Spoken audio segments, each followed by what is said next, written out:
Hello, everyone. My guest today is Todd Olson. He is the CEO and co-founder of a company called Pendo, a product experience platform that helps product managers deliver successful products. Before Pendo, Todd served as VP of products at Rally Software Development, which he led through its public offering. Todd joined Rally via its acquisition of 6 Sense, a company he founded and served as president and CTO. Todd, are you ready to take us to the top? I am. Thank you, Nathan. All right. So Pendo is on a tear. We had you on recently. And so we won't focus a bunch on kind of your launch or your growth story, but rather kind of where you see this onboarding and onboarding management space kind of going. So start off with a quick overview of what Pendo does, and then let's kind of dive into strategically where you see the space going. Yeah, Pendo is what we call a product experience platform. And what that encompasses is giving teams building software applications rich insights into how their customers are engaging their platform, and then also complementing that with the ability to increase engagement through education, onboarding, and new feature announcements. Mm-hmm. And just to be clear, Todd, I want people to give you and your team credit for what you've built, right? So you came on the last time, I believe it was December 18th when you came on last. You'd passed 400 customers at that point. You were doing about 1.2 million bucks in MRR, had raised about 56 million bucks. You got churn below 1% monthly, and I think that was logo churn, which in my opinion is really impressive for this kind of product, because getting someone to actually install like onboarding, like their onboarding flow using you, I imagine is a difficult thing. So let's start there. When someone signs up, what are you doing in the first 2 days to make sure those folks become sticky? Yeah, so you're right. The key is actually getting the product installed, and it's actually just a really quick JavaScript snippet. You cut and paste it into your application, and really that's it.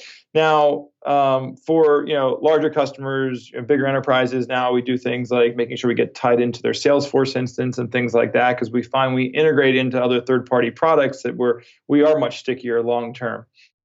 Yeah, but Tom, I'm going to dive deeper there. I think you're maybe taking for granted how low your churn is. For example, Hotjar, David, same kind of install process. It's a quick JavaScript snippet. He's tested his onboarding so many times. He's still at around 4% monthly churn in terms of logos. So like you're doing something unique that is, or more of your folks are installing that JavaScript code and seeing value quicker than what Hotjar is doing. Can you point to anything to credit why you're doing that? Well, I mean, I think there's also different markets. I think we've been pretty focused on B2B companies, and they're a little broader into websites and B2C. So that, I think, as we move more and more up market to larger and larger ACVs, we're just going to naturally see a lot less churn, because, typically what happens when you move up market, the larger the deal size, typically you see lower churn. But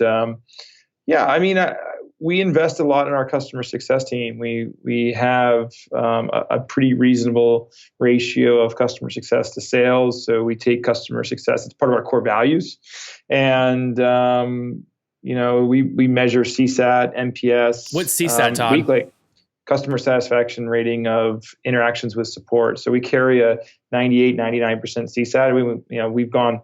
In the last 7 days, we haven't had a single negative response. So, and on multiple 7-day periods, we average that. So across weeks, not a single negative interaction with our support across team. What, like sample size? Like how many tickets is that? We can average about just less than 200 tickets a week. Wow. Okay. And your team last time you came on, you said it was 166. Is it still about the same size? And how many of those folks are support? Yeah, 168. We have about 5 in support. Okay, got it. And 5 in sales. And what's your ratio to sales? Well, support and success are part of the broader customer success organization. So that organization is probably 24 people, and it's sales is about double that. Mm-hmm. Interesting. So, question for you: you obviously were with Rally via 6 Sense and kind of helped it go public. I want to make sure I don't misunderstand your role in helping that company go public. What was your role after the acquisition? I was the VP of product. Okay, so fairly significant role then, right? I mean, were you in kind of the executive meetings around, again, what's happening with product, what's the roadmap look like, all that? Yeah, absolutely. For a good portion of my time there, I owned the roadmap. Okay, so what are when you think of Pendo, what do you want to do? I mean, I would usually say is the goal to IPO, and a lot of CEOs are competitive, and that's it's an ego thing. It's a checkbox. I can't ask you that because you've done it. So like, what are you most excited about in terms of Pendo and in terms of what you're building over the next 5 to 10 years?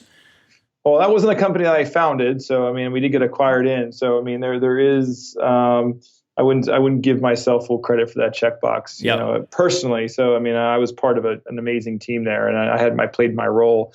Look, we there's a lot of interesting milestones. I mean, a lot of the way I look at it, IPO or even not IPO, I think the goal is to can you put yourself in position to continue building a bigger and bigger business, right? So, I mean, I think loosely speaking, we talk about category leadership as the ultimate goal. I mean, you want to own your category. And what we see in markets is that the category leader gets the bulk of the revenue in that category, and we still quite aren't there yet. I mean, we still have competition. It's still pretty aggressive out there. So, I mean, ultimately, we want to build a category leader. And that's the way I think about it. Can you define the category you see yourself in? Yeah, I think loosely, we're calling it product experience. We think it's kind of this crossover between a mixture of analytics and in-app engagement. So it's kind of, when I started the company, we saw these two spaces out there, and we said, I think the ultimate winner is going to have the union of those two, and that's been our thesis since day one. That's driven our roadmap, it's driven our strategy, and I think you're starting to see more signs that's the way the market's moving. So, Todd, when do you take on Intercom directly? I think Intercom's got a very different focus. I think they're trying to revolutionize customer communications, next generation CRM. I see them trying to disrupt the support tools like Zendesk and Freshdesk more so than attacking Pendo. So I think there's plenty of room in the market for Intercom and Pendo to coexist. So I don't actually see them as competitive at all. Who do you see as most directly competitive with you right now? Yeah, I think the company we see most frequently in deals is a company called WalkMe. They started traditionally in the training space or the in-app messaging space. They're not really known for analytics at all. So in many ways, just half of our product competes against them. But they are the company we see most frequently in deals. And when you think about how do you make sure you win deals over them, or how do you go after and try and find the distribution channels they're using effectively and trying to attack those same channels? I mean, there's a lot of ways to go do that. I mean, I think one of the fun things is, when we start getting to enterprise buyers, any enterprise buyer is going to want to bake you off against one or two vendors. So we're actually getting brought into deals where an enterprise buyer is maybe looking at WalkMe and saying, look, who is your best alternative? So that brings Pendo into the fray very, very often. Are your margins better? Can you afford to undercut? I can't speak to our margins. I think we do have different go-to-markets, and we traditionally, as a company, have been lower in terms of services and implementation. I think our product, we've always strived to be easy to use, easy to implement. We try to empower our users to use our product rather than do a lot for us. So it is a slightly different go-to-market, but our prices are typically higher. So we typically are the premium product in our space. And it's because we actually have a broader platform. Customers are getting more, and they can usually replace 2 or 3 solutions. I mean, another example is we have Net Promoter Score capabilities in our product, and none of the other vendors really do. And so there's a whole category of products that just do NPS surveys. Now they're typically a couple $100 a month, but what's neat is that customers that adopt our NPS solution can then contextualize it, looking at other usage analytics. They can create campaigns based on it. So, we've always treated having a broad platform as a way to better solve customer problems. Mm-hmm. Are you still at about the $3,000 monthly ARPU? That's kind of your average deal size? Yeah, around there, yeah. Yeah, okay, yes. I mean, so fairly mature. You have now a war chest. When was the last raise? It was just a couple months ago, right? No, July in 2017. And what, it was 30? 25. That capital, I mean, do you ever look at where you're currently spending money to acquire customers and go, you know what, it might be cheaper to go acquire some of these point solutions like an NPS score solution, onboard them and upsell that base into our other product lines? In other words, how do you think about growing via acquisitions versus growing, with other paid channels? Well, we made our first acquisition last August for mobile, and that was very strategic for numerous reasons. One, we wanted mobile, and many companies obviously have both mobile and web-based products. We wanted to make sure that we could provide a complete solution across both.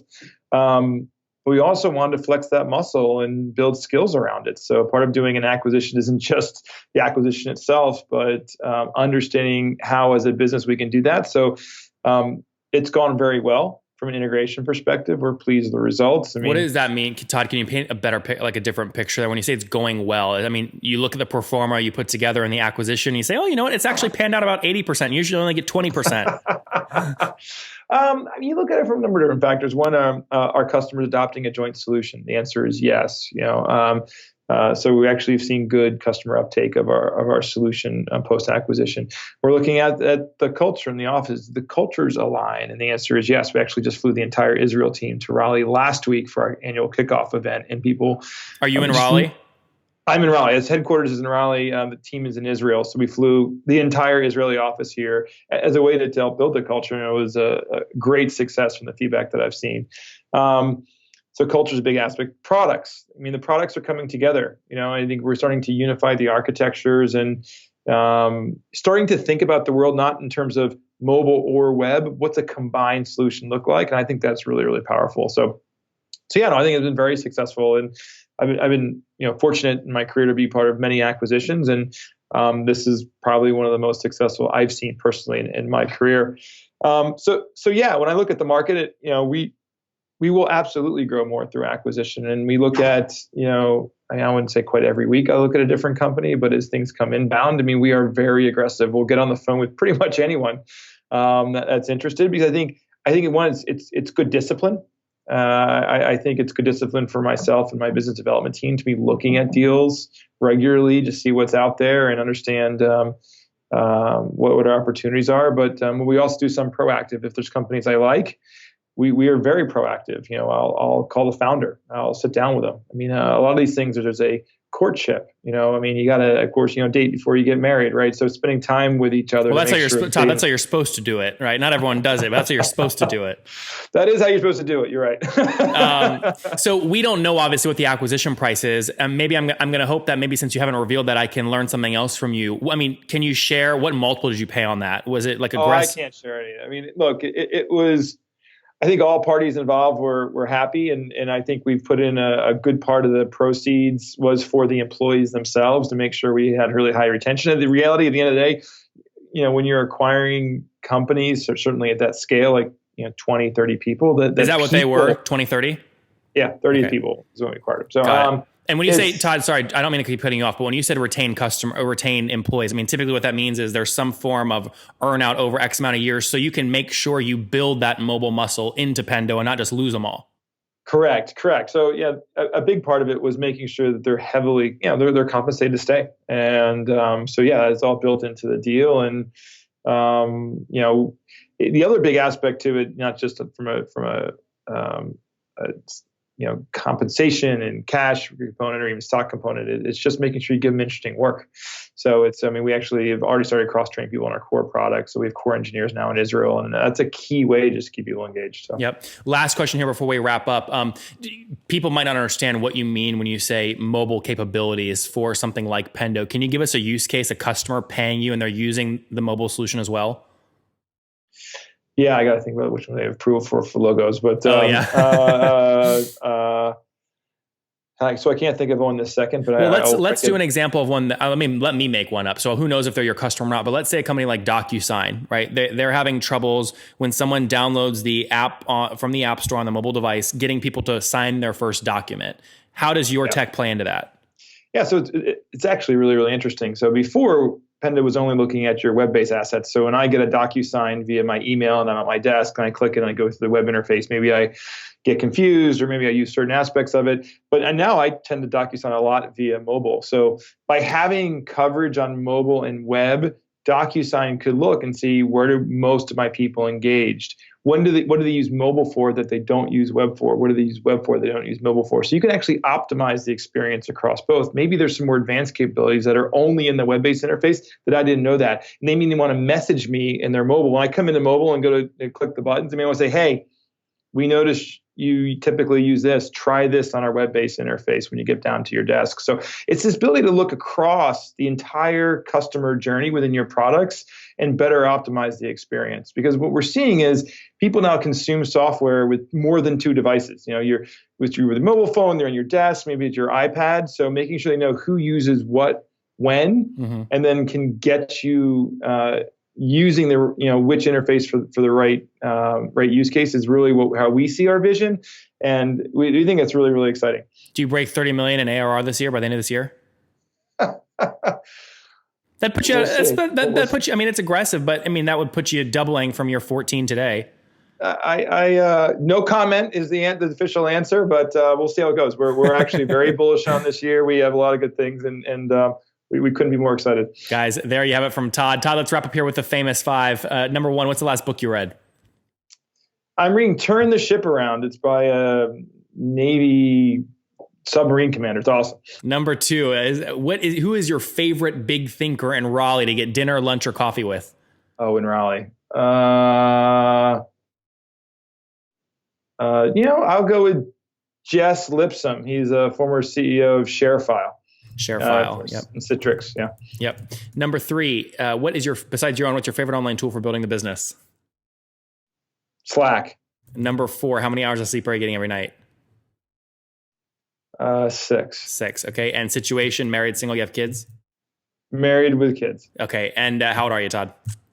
I am 42 years old. All right. Last question. What do you wish your 20-year-old self knew? How much fun I'd be having at 40 doing the same thing. So I love what I do.